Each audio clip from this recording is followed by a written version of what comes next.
João capítulo 8. Irmãos, eu vou ler, vou começar com o texto que nós olhamos na semana passada, só para a gente pegar um pouco do contexto. E hoje nós vamos ler então é de versículo 12 até o versículo 29. João 8, 12 a 29. Diz assim a palavra de Deus. De novo lhes falava Jesus, dizendo: Eu sou a luz do mundo. Quem me segue não andará nas trevas, pelo contrário, terá a luz da vida. Então lhe objetaram os fariseus: Tu dás testemunho de ti mesmo. Logo, teu testemunho não é verdadeiro. Respondeu Jesus e disse-lhes: Posto que eu testifico de mim mesmo, o meu testemunho é verdadeiro. Porque sei de onde vim e para onde vou, mas vós não sabeis de onde venho, nem para onde vou. Vós julgais segundo a carne, eu a ninguém julgo.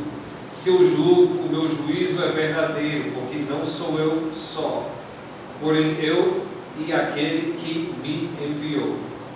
Também na vossa lei está escrito que o testemunho de duas pessoas é verdadeiro.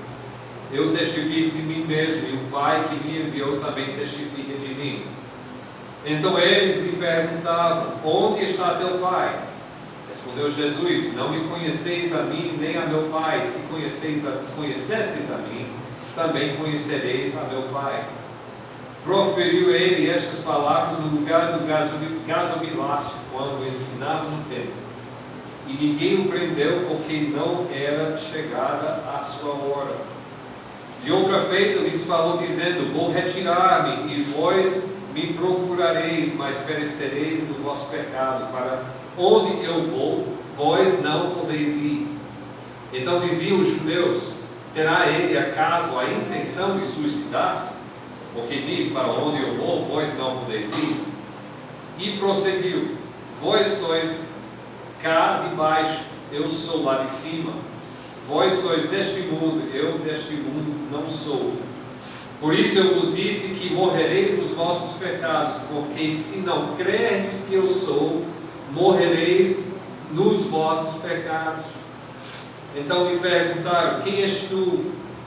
Respondeu-lhe Jesus: Que é que desde o princípio vos tenho dito? Muitas coisas tenho para dizer a vosso respeito e vos julgar.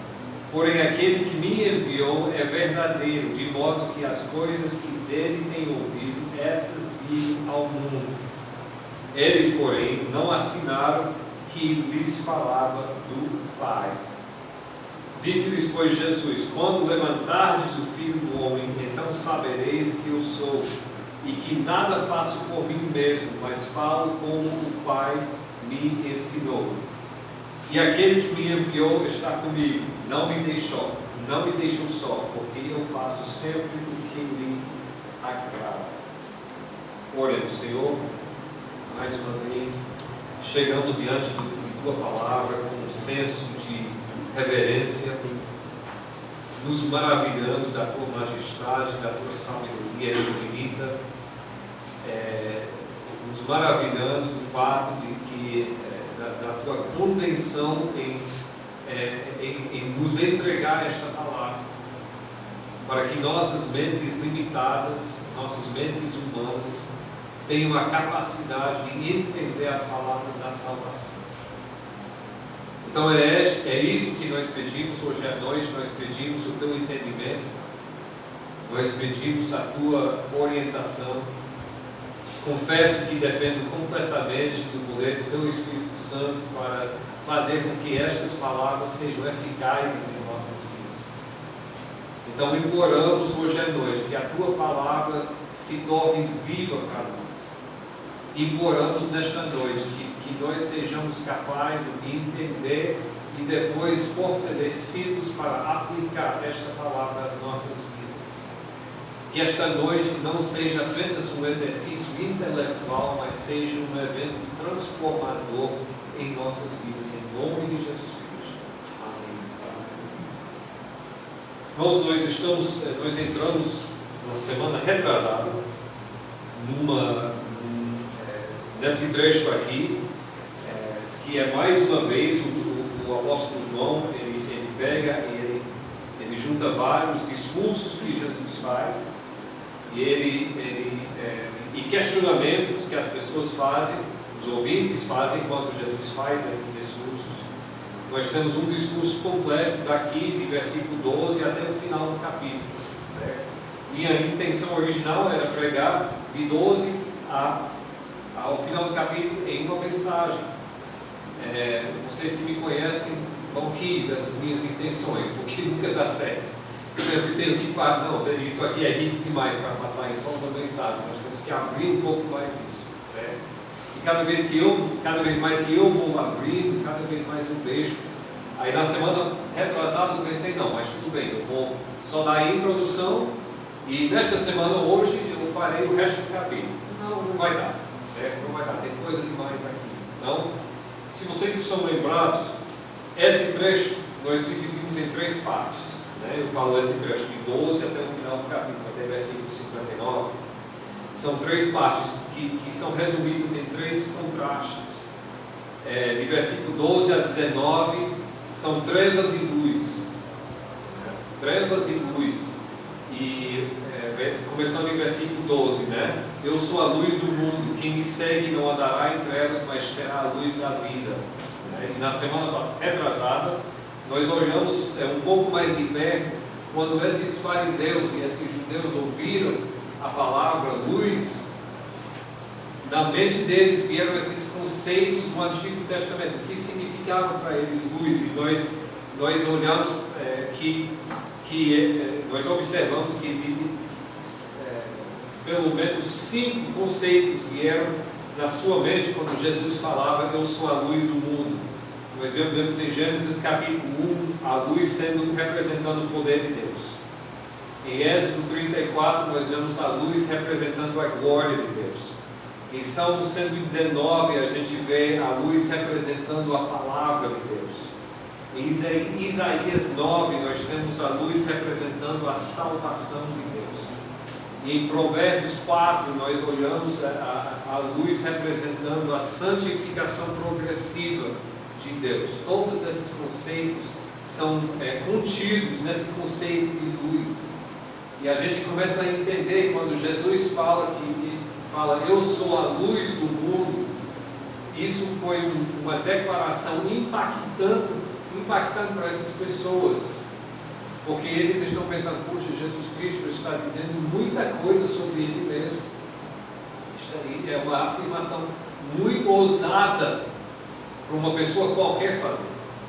Então, ou Jesus Cristo é uma pessoa muito prepotente, ou é verdade o que Ele está dizendo.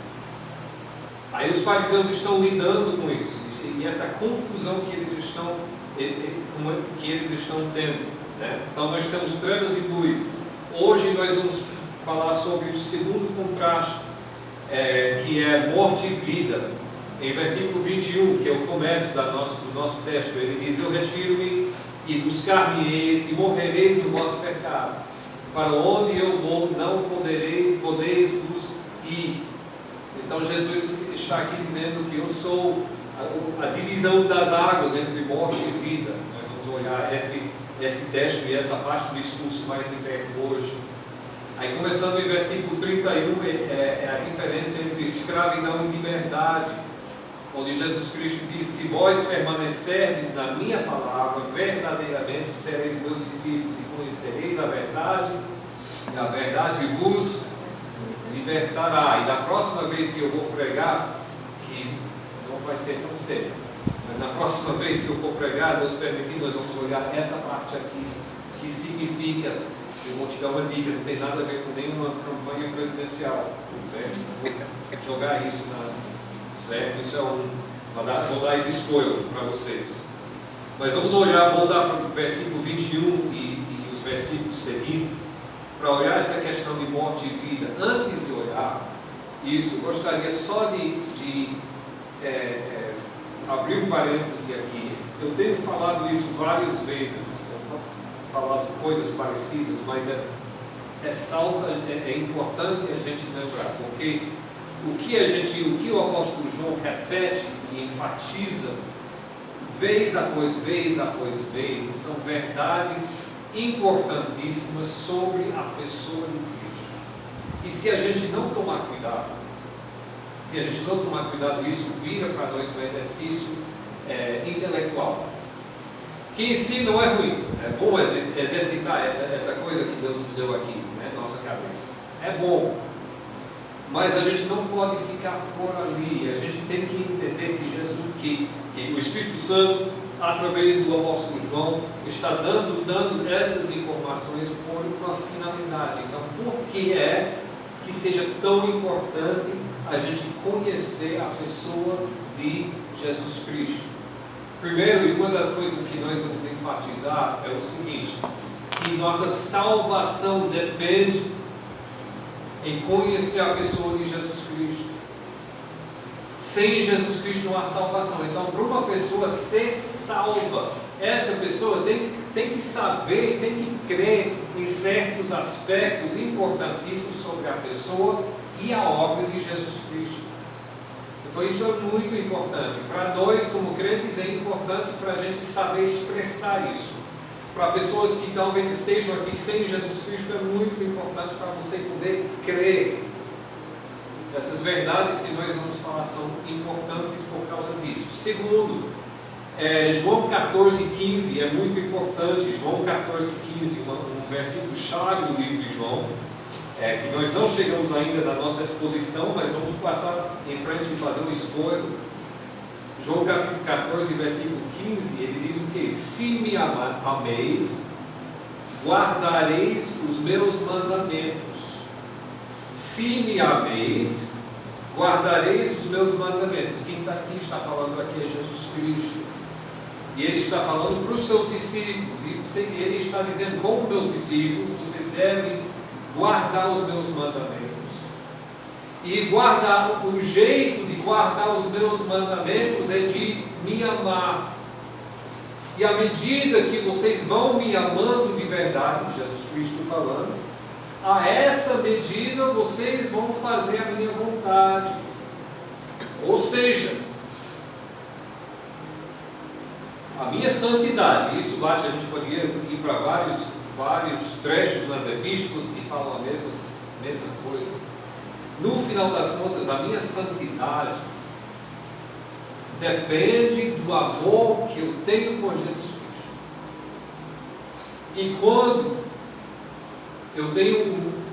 minha santidade está abalada, quando eu estou permitindo que pecado entre na minha vida, a essa medida eu posso afirmar que eu não estou amando Jesus Cristo.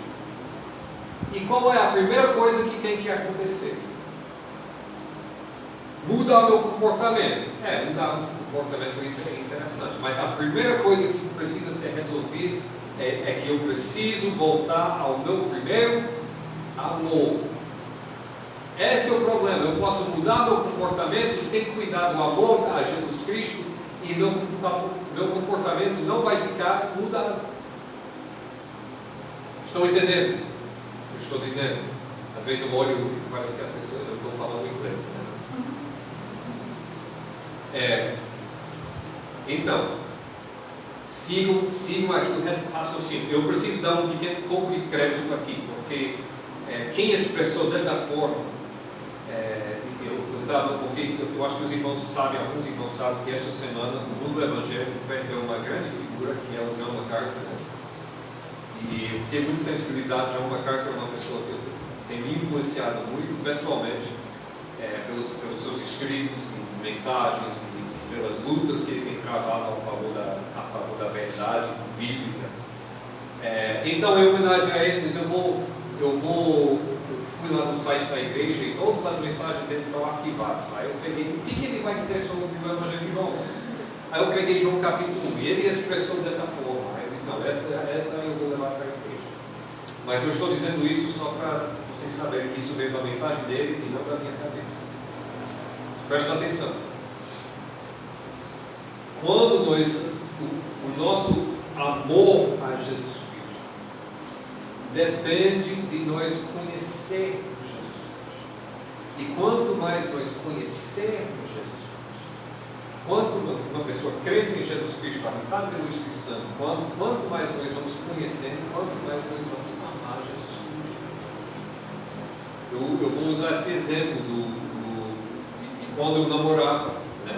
Eu acho que a maioria dos irmãos sabe, eu passei 4 anos namorando a mulher que hoje é minha esposa, à distância, né? Ela aqui no Brasil e eu lá nos Estados Unidos. E a gente nem tinha Facebook, nem nada nessa época. Então, era cartas. E eu ansiava, mas eu era patético. Toda semana eu ia para a minha caixa dos correios. Cada semana eu olhava, cada dia não, várias vezes ao dia. Naquela época, o nosso acesso ao e-mail foi na biblioteca do seminário que eu estudava lá. Eu corria entre as aulas, o professor dava intervalo, eu corria na sala de aula para a biblioteca para checar o e-mail, para ver se tinha chegado alguma coisa. E quando chegava um e-mail ou uma carta nos correios, eu lia. Por quê? Porque eu queria conhecer essa mulher que eu namorava. E cada coisa que eu descobria sobre ela me fazia amar cada vez mais. Com Jesus Cristo não é menos, inclusive é mais. Nós que somos crentes em Jesus Cristo, cada coisa que nós descobrimos sobre Jesus Cristo, a união hipostática, nós meditamos no fato que Ele é 100% Deus e 100% homem. A natureza é substitucional de sua morte. São palavras teológicas que a gente usa, né? Grandes, o que é isso? Mas quanto mais a gente vai entendendo esses conceitos, quanto mais nós vamos amando Jesus Cristo. E cada vez mais que nós amamos Jesus Cristo, nós vivemos mais vidas mais santas. Então, por isso que é muito importante a gente mergulhar no livro de João, que entre todos os evangelhos é o evangelho mais cristológico. Todos os evangelhos focalizam em Cristo, mas João focaliza mais na pessoa de Cristo. Quem é Jesus Cristo e qual é a natureza das coisas que Ele fez. Então, por isso que é importante. Nesse trecho aqui sobre morte e vida, nós vamos entrar em várias coisas que eu espero que poder transmitir para os irmãos esse sentido de maravilha, esse sentido de ficar de boca aberta diante da majestade do nosso Senhor Jesus Cristo. Primeiro conceito, morte e vida. Morte e vida, se é oferecida para nós essa escolha, seria uma escolha meio fácil. Você não acha? Bom, chegar a ser 2 opções. Morte e vida, você vai conseguir escolher qual? Vida. Tem 2 pontas. Você chega lá no programa de TV, aqui nós temos o nosso primeiro jogador da nossa brincadeira aqui na TV. Tem 2 pontas, morte e vida. Vai escolher qual? Vai escolher qual? Vida. Lógico. Ou pelo menos seria lógico. E Jesus Cristo aqui está falando para os fariseus e os judeus, as pessoas que estão ouvindo Ele. E Ele está dizendo aqui: eu ofereço para vocês morte ou vida. Vocês escolhem qual? E eles ainda questionam.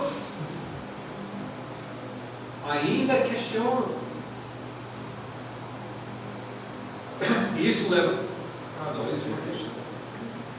O que faz uma pessoa diante dessa escolha? Questionar. O que faz uma pessoa hesitar?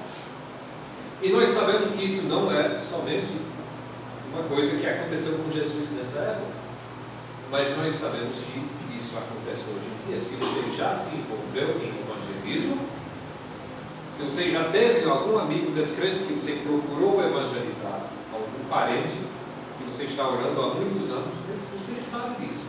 Que as pessoas, às vezes, a pessoa chega e diz: não, eu até concordo contigo.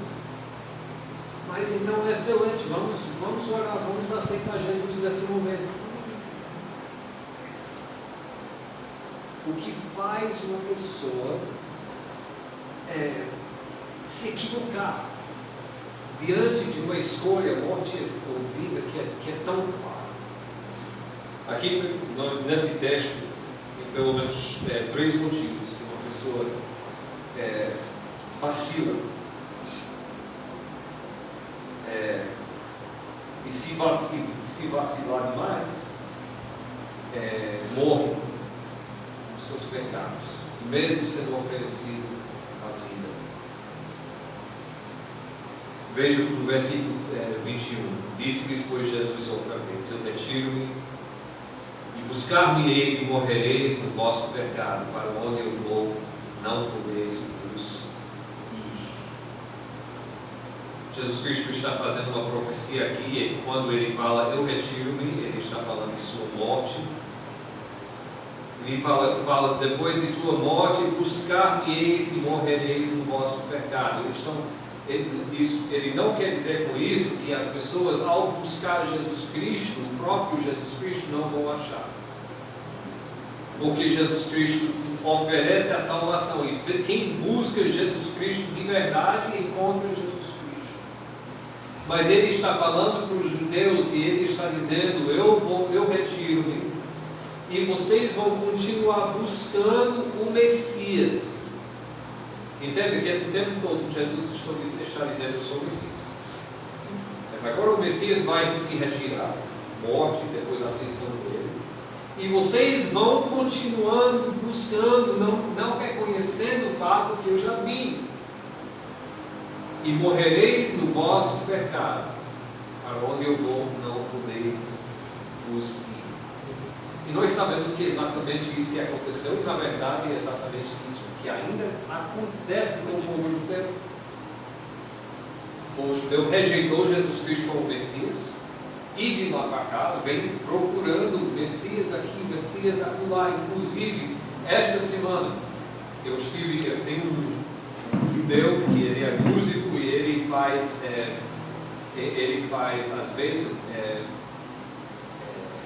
canções. É uma combinação, é bem legal, é uma combinação entre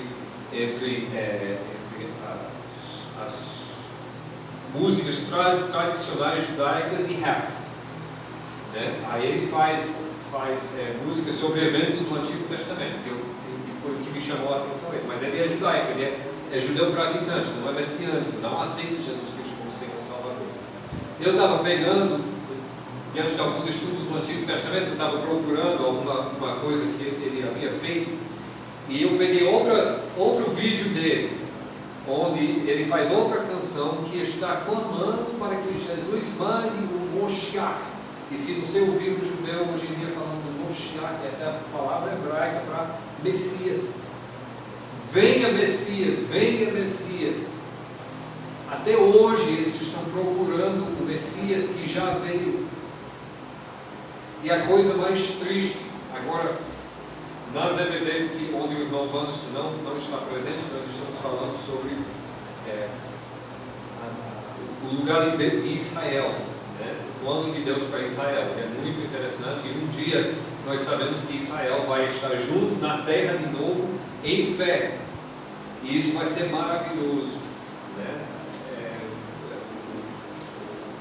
O ramo que Deus rejeitou vai estar enxertado de novo, e vai ser um momento fantástico. Mas nesse momento não está, e Jesus Cristo está profetizando isso aqui, e foi dito e feito. Mas nós sabemos que não é apenas os judeus, não são apenas os judeus que agem assim, mas quantas pessoas que nós conhecemos buscam a salvação, buscam o seu Messias, ou seja, a sua realização, a sua salvação, a sua satisfação em qualquer outra coisa que não seja Jesus Cristo. Alguns exemplos. Colossenses 2, de 20 a 23, fala de pessoas que procuram a sua salvação não na graça do Senhor oferecido através de Jesus Cristo, mas num sistema de regras. O apóstolo Paulo escrevendo, ele diz: se pois estáis mortos com Cristo quanto aos rudimentos do mundo, por que vos carregam ainda de ordenanças como se vivessem no mundo, tais como não toques, não proves, não manuseis, as quais coisas todas perecem pelo uso, se segundo os preceitos e doutrinas dos homens, as quais têm, na verdade, alguma aparência de sabedoria em devoção voluntária, humildade e disciplina de corpo, mas não são de valor algum, senão para a satisfação da carne. O apóstolo Paulo aqui está falando de pessoas que Jesus Cristo está aqui oferecendo a salvação pela sua graça, e essas pessoas vão chegar e dizer: não, eu faço por mim mesmo. E eles vão trabalhando, fazendo obras de caridade, se negando várias coisas, até coisas que são boas, mas coisas que não podem ser, não podem levar à salvação, né? E muitas pessoas seguem esses sistemas de regras, sistemas de santidade externa, pensando que se eles trabalharem o suficiente, pensando que se eles dão o dízimo suficiente, pensando que se eles se envolvem isso ou aquilo, que isso vai representar para eles salvação, ignorando e desprezando o sacrifício de Jesus Cristo. Então, sistema de regras,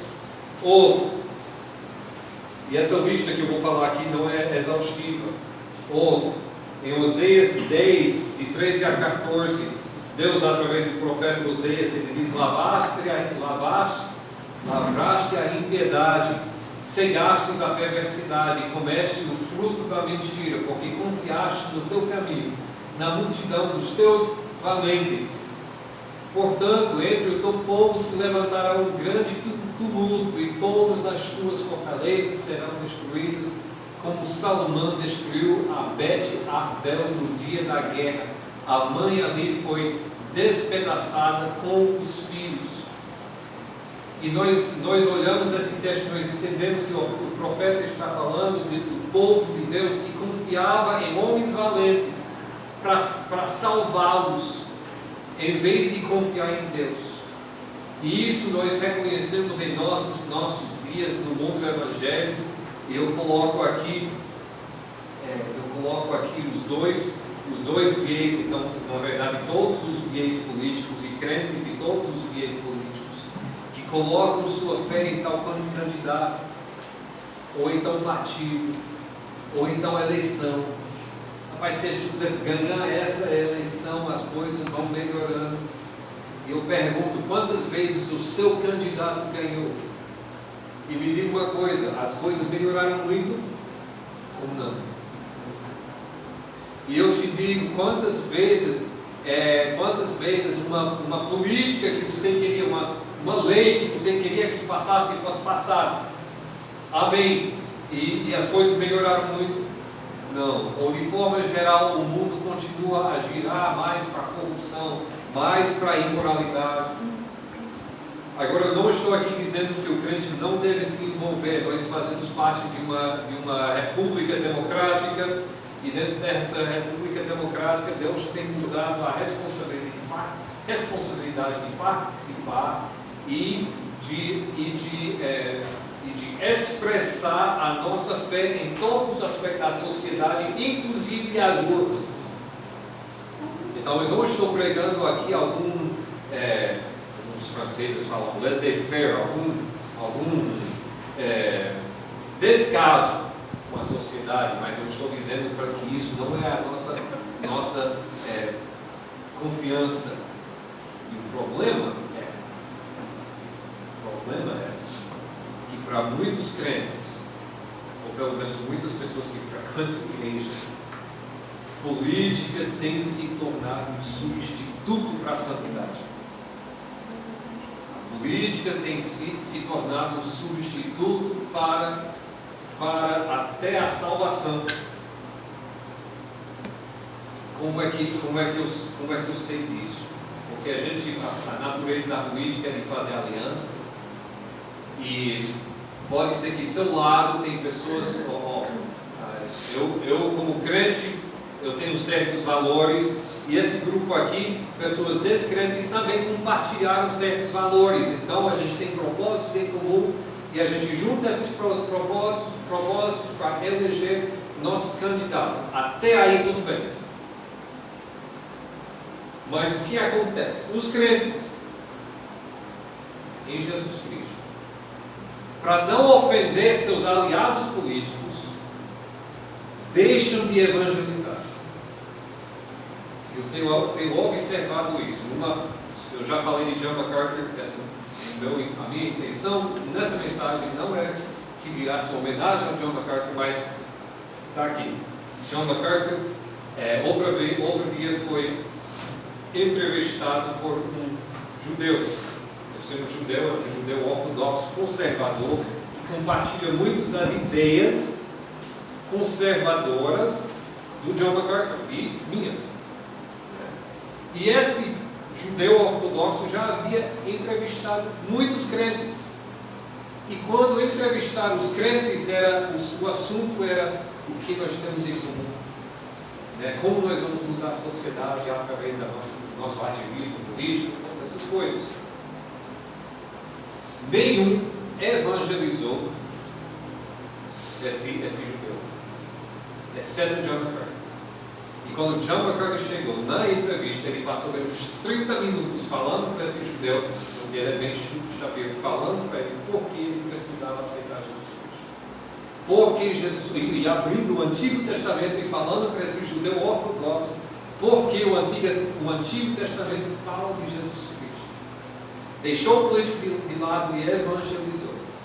John MacArthur morreu na segunda-feira. Esse judeu fez uma homenagem. Ele não aceitou Jesus Cristo. Mas ele disse, olha, esse homem se importou tanto que passou a entrevista quase toda falando sobre minha necessidade espiritual. Ele disse, eu não concordo, mas eu considero esse homem meu amigo porque ele se importou comigo o suficiente para falar para mim sobre o que ele acreditava. Nós esquecemos disso, nós esquecemos o importante e a nossa vida política vira nosso ídolo e nossa salvação. Lá nos Estados Unidos eu posso falar da política americana porque eu sou de lá. Eu era grande fã do presidente Ronald Reagan, na época que ele era presidente, anos 80. Eu tenho uma amiga minha que um parente dela era assessor do presidente.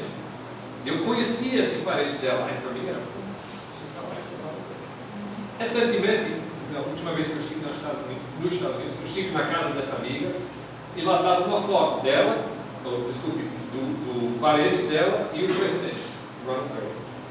O presidente Ronald Reagan já morreu. Esse parente dela também já morreu. Os dois, muito provavelmente, com seus pecados.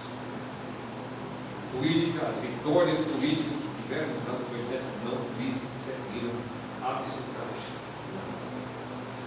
Ou, como eu disse, essa lista não é exaustiva. Eu escolhi coisas que são da hora, da nossa atualidade. Lucas capítulo 12, 16 a 21, Jesus Cristo está falando sobre um homem bem abastado, bem cheio de bens, de recursos. Jesus diz a herdade de um homem rico tinha produzido uma abundância e arrazoava ele entre si, dizendo: que farei? Não tenho onde recolher os meus frutos. E disse: farei isto, derribarei os meus celeiros e edificarei outros maiores, e ali recolherei todas as minhas novidades e os meus bens. E direi à minha alma: alma, tens em depósito muito bens para muitos anos, descansa, come e bebe e compra. Mas Deus me disse: louco esta noite te pedirão a tua alma, e o que tens preparado para quem será? Assim é aquele que para si ajunta tesouros, e não é rico para com Deus. Então, outro ídolo, outro Messias que as pessoas buscam, outro caminho para a salvação são recursos financeiros. Jesus Cristo aqui diz no livro de Lucas: não adianta, é um ídolo falso. Eu tenho colocado aqui 3, né? Só 3, mas são muito mais, porque eu tenho colocado aqui sistemas de regras, poder política, segurança financeira. Sim, a base do sistema de regra, o que a gente quer fazer nós mesmos é orgulho. Eu faço o mesmo, eu não dependo da graça de ninguém. Eu faço o mesmo, é orgulho, a base do pecado é. Pode ter outros, pode ser relacionamentos, pode ser algum hábito, algum vício, alguma coisa. Todas essas coisas são meios que a gente tem para ter nossa satisfação. Mas se nossa satisfação não está em Jesus Cristo, nós estamos, no final das contas, escolhendo a morte e não a vida. Então, a primeira parte, a primeira maneira, a primeira razão por que as pessoas escolhem a morte em vez da vida é porque estão buscando outro Messias, a não ser Jesus Cristo. Versículo 23, nós temos o próximo, Jesus falando, diz: vós sois de baixo e eu sou de cima, vós sois deste mundo e eu não sou deste mundo. Ele está explicando para eles: por que vocês não estão entendendo? Vocês ficam fazendo a mesma pergunta: de onde você é? Quem é seu pai? Quem é que te enviou? Todas essas perguntas, e Jesus diz: você não está entendendo, porque a tua perspectiva é o que? É carnal, é mundana. Eu sou de cima, eu venho de Deus, né? A minha perspectiva é de cima, a sua perspectiva é limitada, é aqui na terra, é mundana. Os judeus daquela época não compreenderam Jesus porque olhavam através de uma perspectiva terrestre, corrompida e carnal, em rebeldia contra Deus, em rebeldia contra o Deus do universo. Então tudo que eles viam como se fosse usando esses óculos. Eu tenho óculos de sol, não sei, eu acho que os irmãos já viram, esses óculos que ficam como imã aqui, né? Aí eu uso quando estou dirigindo, mas às vezes, depois que eu dirijo, eu esqueço de tirar, né? E deixar no carro. Eu entro, tipo, no Mateus, no shopping, e eu estou ainda de óculos de sol, sem lembrar. Geralmente quando minha esposa não está comigo. E eu vou olhando, a coisa está muito escura. É porque aí eu tiro impressionante como parei. E as pessoas que no tempo de Jesus estão olhando as coisas com uma perspectiva mundana e carnal. E por isso que estão fazendo essas perguntas, porque querem usar Jesus, nós temos falado isso em outras mensagens. Querem usar Jesus para certas coisas, mas não querem que Jesus venha a interromper as suas próprias prioridades. E como naquela época, em nossas igrejas na verdade são cheias de pessoas que não são diferentes, que aceitam Jesus de uma forma intelectual, veem certos benefícios em estar na igreja, mas as suas vidas estão em rebeldia contra Deus. Querem ser cristãos, mas querem continuar sendo amigo do mundo. Quem trabalhou com a gente nas quartas-feiras, um tempo atrás, nós fizemos uma série sobre o livro de Tiago, e nós enfatizamos muito esse ponto em Tiago 4:4, onde ele diz: adúlteros e adúlteras, falando em pessoas em âmbito logo, não sabeis vós que a amizade do mundo é inimizade contra Deus? Portanto, qualquer que quiser ser amigo do mundo, constitui-se o quê? Inimigo de Deus. É forte isso. Inimigo de Deus. E olha que Tiago está escrevendo para a igreja. E ele está dizendo: se você está querendo ter um relacionamento com Deus, mas manter o seu relacionamento com o mundo, primeiro ele está de adúlteros e adúlteras. Na verdade, essa tradução é inadequada. O termo ali é muito mais forte. Em vez de adúlteros e adúlteras, é uma palavra, e a palavra significa prostitutas. Pesado, Tiago. Tiago também não é muito politicamente correto. Amizade do mundo é inimizade contra Deus. É a mesma vergonha que um adúltero que é pego no ato deve sentir, nós devemos sentir. Quando nós tentamos manter nossa vida mundana e ter também uma aparência de uma vida cristã. Não sei se isso chegou até no Brasil, mas nos Estados Unidos, as redes sociais nos Estados Unidos essa semana, a notícia que saiu foi num concerto de uma banda de rock, E nesse concerto é feito no estádio, e eles têm esse negócio de câmera, que às vezes fazem jogo, né? Onde tem, bota no casal e todo mundo vem, o casal vem. Aí, nesse aí, focalizou no casal e o homem era o executivo de uma empresa. Alguém ouviu essa notícia? Executivo de uma empresa, e a mulher era dirigente do departamento de recursos humanos dessa mesma empresa, e estavam lá juntos, abraçados, e os dois casados com outras pessoas. E quando o holofote pega neles, ele se esconde para esse lado, ela se esconde para esse lado, obviamente não querendo aparecer. Aí isso virou coisa nas redes sociais. Ele já perdeu o emprego, a coisa ficou feia, mas muito feia. Essa é a palavra que Tiago usa. Esse é o conceito, essa ideia que Tiago diz quando ele diz: olha, vocês que estão querendo ter amizade, ou amizade com o mundo e amizade com Cristo ao mesmo tempo, é isso que vocês estão sendo. E essa é a vergonha que deve sentir. Não é só quem é cristão que corre esse perigo, mas é quem é cristão no ministério. Corre esse perigo. Tem um versículo que às vezes me faz acordar suando. E deve fazer acordar suando toda pessoa envolvida em todo e qualquer ministério, principalmente esses ministérios de estar na frente das pessoas, grupo de louvor, ensino, pregação, evangelismo. Mateus 7, 21 a 23. Jesus Cristo falando: nem todo que me diz Senhor, Senhor entrará no reino dos céus, mas aquele que faz a vontade de meu Pai que está nos céus. Muitos me dirão naquele dia: Senhor, Senhor, não profetizamos nós em teu nome? E em teu nome não expulsamos demônios?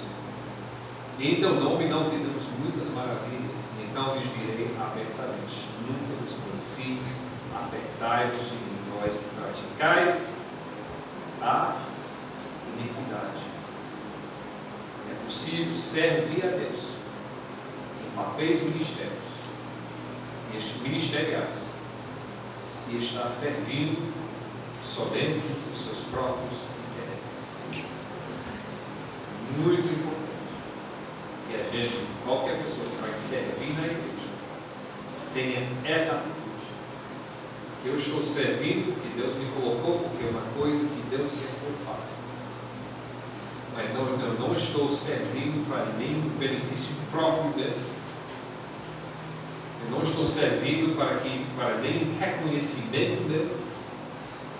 Se eu prego diante de 3 pessoas ou 3.000 pessoas, que Deus seja honrado e glorificado. Se eu canto diante de uma congregação de 10 ou de uma congregação de 100, Deus seja honrado e glorificado.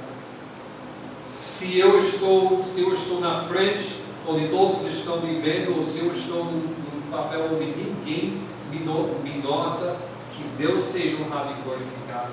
Da mesma forma, que se o pastor me elogia do púlpito, ou se o pastor esquecer de me elogiar do púlpito, que Deus seja honrado e glorificado. Se eu tenho algum reconhecimento, que Deus seja reconhecido.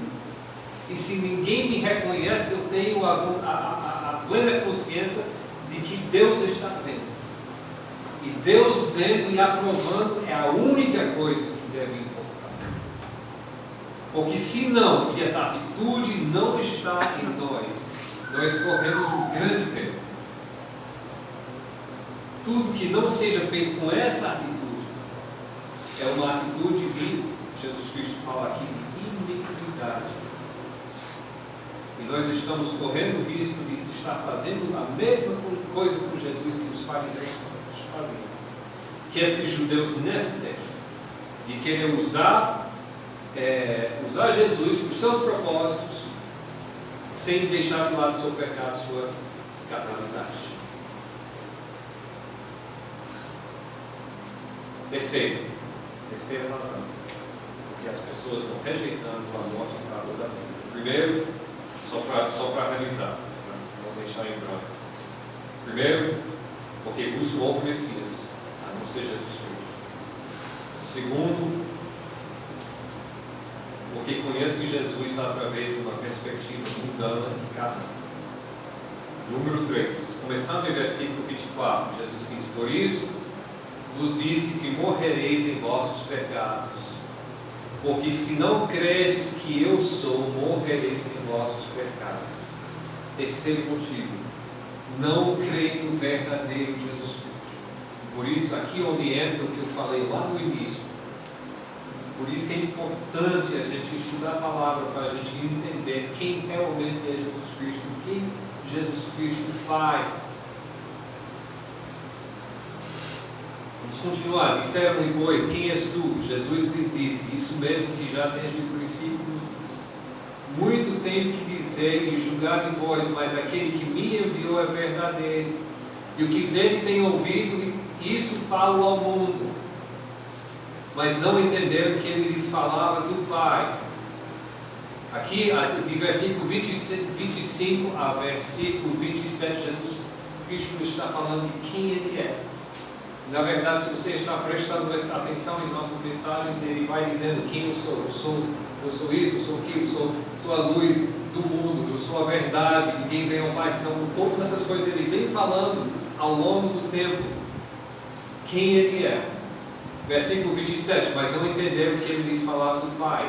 Versículo 28, disse-lhes, pois Jesus, quando levantardes o Filho do Homem, então conhecereis quem eu sou e que nada faço por mim mesmo, mas falo como o Pai me ensinou. E aquele que me enviou está comigo, o Pai não me tem deixado só, porque eu faço sempre o que lhe agrada. Primeiro Jesus diz, é importante você conhecer quem eu sou, você conhecer quem eu sou. Depois ele fala, é importante que você conhecer ou saber o que eu faço e o que eu farei. E ele fala aqui especificamente de sua morte e o fato de que quando a gente olha para a sua morte substitucional em fé, nós somos salvos por Jesus Cristo. Substitucional. Pastor André, uma palavra grande que nem você mesmo sabe dizer ao certo. Quer dizer o quê? Que Cristo Jesus morreu em meu lugar, como meu substituto.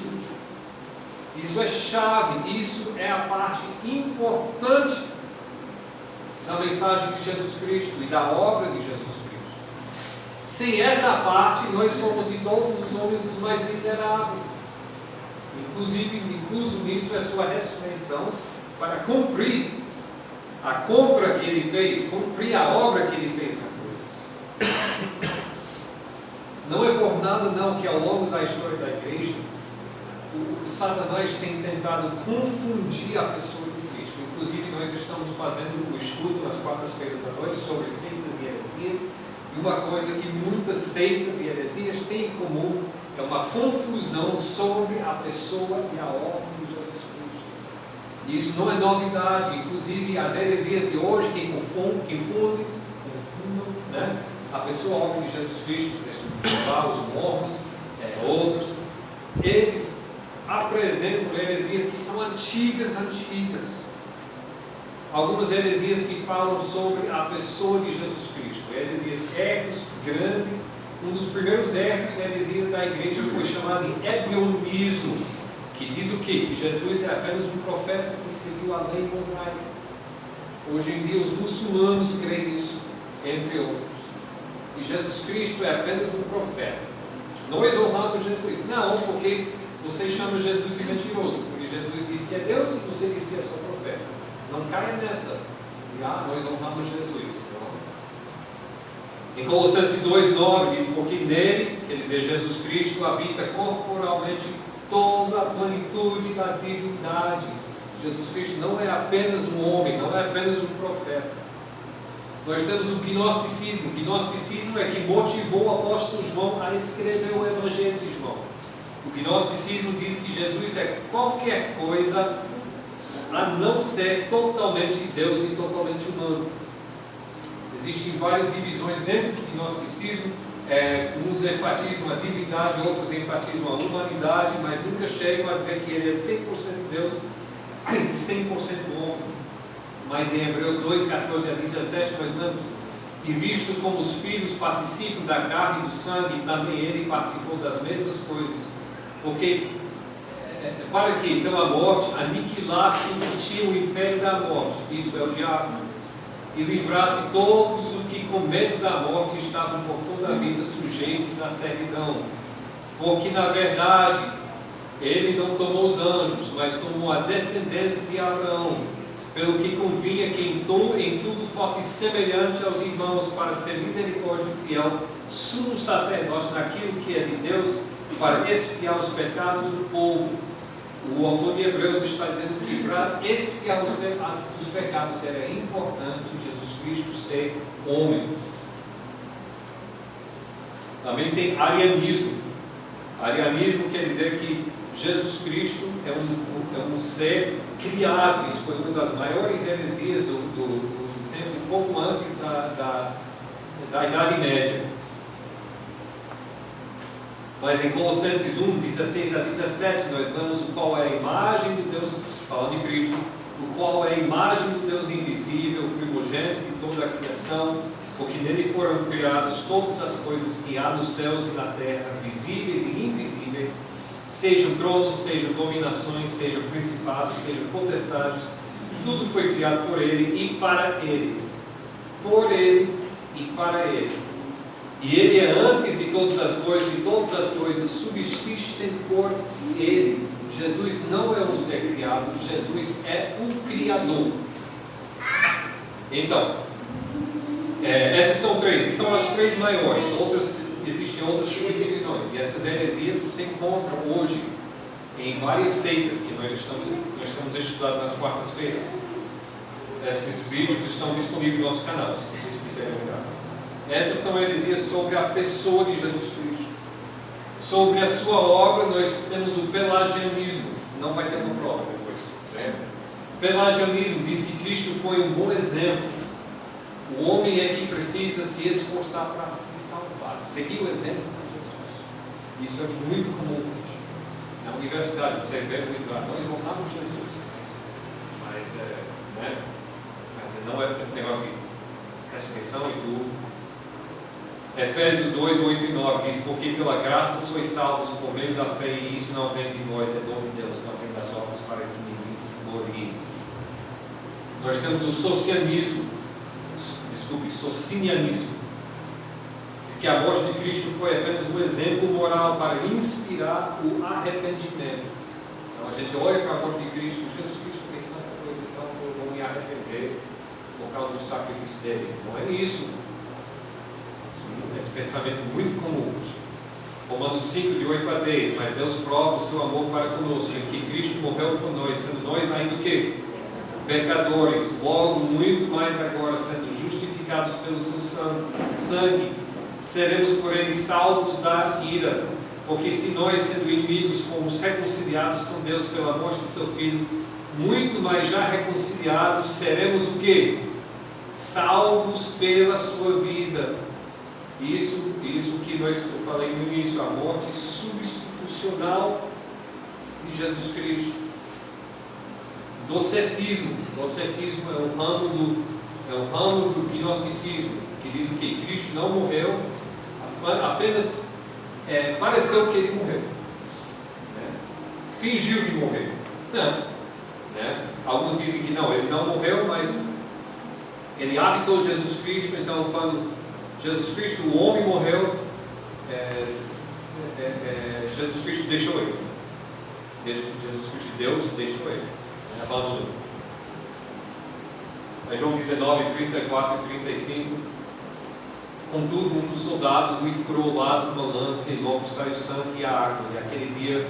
E aquele que o viu testificou, e o seu testemunho é verdadeiro, e sabe que é verdade que diz, para que também vós creiais.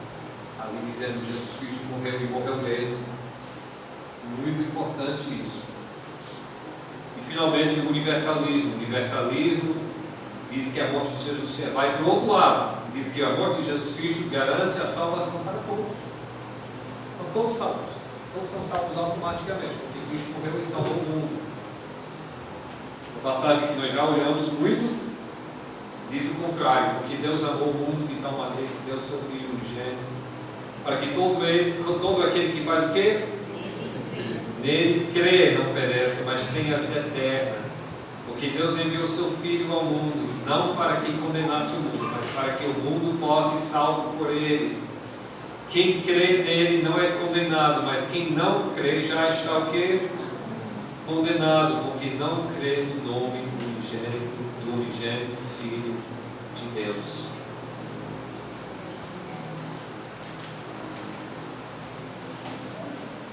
Conclusão dessa mensagem, irmãos, é esta: não seja que nem os fariseus, não seja que nem os judeus. Duas opções, modo de vida. Escolha a vida.